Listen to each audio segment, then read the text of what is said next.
এই একটা সেরি আছে নিজে আইয়া অনলাইনে নষ্টমি করে আর মালিকের বউর ভিডিও এনে সারিয়ে দেয়।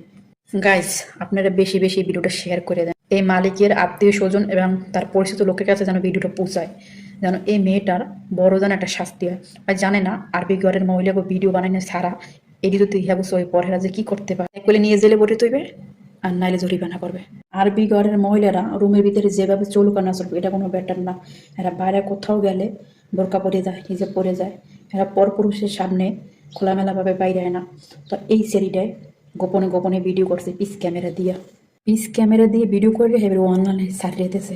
নডি করি নডি, তুই নিজে নষ্টামি করবি মালিকের বউটে সারার দরকারটা কি? আমি যে আগের বাসায় কাজ করছি, আগের বাসায় একটা মেয়ে 15 বছর এক মালিকের বাসায় রয়েছে, 15 বছর। ঈদের দিন না সবাই ছবি তোলে।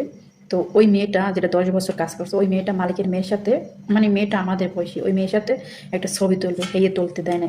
কেননা জানে আমরা অনলাইনে ফেসবুকে থাকি, ইউটিউবে দেখি, এটা করে ওটা করে যদি একটা ভিডিও সারিয়ে দিই তা গো মানিজে সব যায়। তারা নিজেরা অনলাইনে কিন্তু ভিডিও সারে না, ভিডিও সারলে কিন্তু মুখোশ বাঁধতে সারে, চোখ খতরা হাত এগুলো সারে। কিন্তু ওই খোলামেলা ভাবে মাথায় কাপড় নাই, পিছন দেওয়া পিছের ক্যামেরাটা দিয়ে পাশাটা বড় দেখায়। এই সেরিটা জানে না কত বড় একটা ভুল করছে।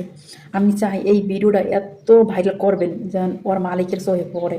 ওর নিজে আইয়া অনলাইনে নষ্টমি করবে, মাল্যমি করবে, সাসলামি করবে, চোট্টামি করবে।